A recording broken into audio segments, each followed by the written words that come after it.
আজি কেবিনেটত আমি এটা যথেষ্ট ডাঙৰ সিদ্ধান্ত গ্ৰহণ কৰোঁ।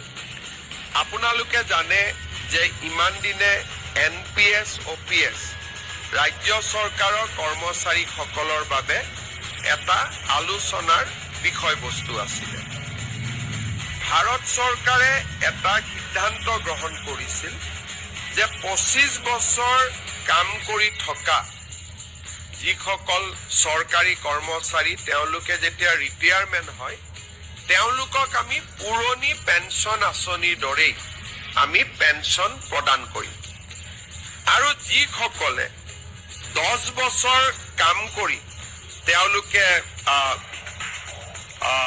ৰিটায়াৰমেণ্ট হ'বলগা হয় তেওঁলোকৰ কাৰণেও আমি পেঞ্চনৰ ব্যৱস্থা কৰিম।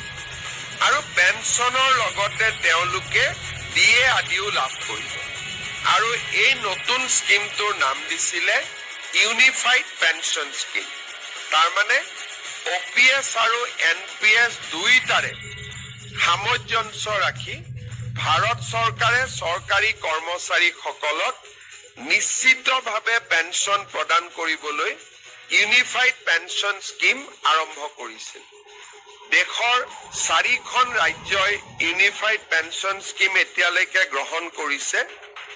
আজি আমাৰ ৰাজ্য চৰকাৰেও এই ইউনিফাইড পেঞ্চন স্কিম অসমৰ চৰকাৰী কৰ্মচাৰীসকলৰ বাবে এডপ্ট কৰে। ইয়াৰ ফলত ৰাজ্যত বহু দিনৰ পৰা চলি থকা NPS আৰু OPSৰ বিতৰ্ক সামৰণি পৰিব। যিসকলে NPSত থাকিব খোজে, বিশেষকৈ যিসকল ডেকা ল'ৰা নতুনকৈ নিযুক্তি হৈছে তেওঁলোকে NPSতে বেনিফিট বেছিকৈ পাব UPSতকৈও।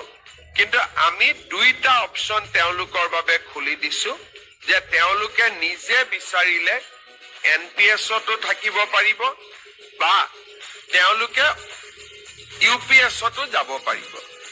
UPSলৈকে যোৱা মানে তেওঁলোকে নিশ্চিত পেঞ্চন OPSৰ লোকসকলে যেনেকে পাই আছিলে ওল্ড পেঞ্চন স্কিমৰ UPSত গ'লে তেওঁলোকে নিশ্চিতভাৱে পেঞ্চন লাভ কৰি থাকিব।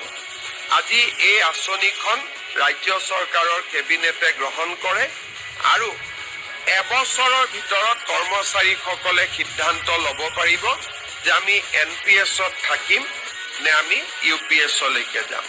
ইয়াৰ ফলত ৰাজ্যত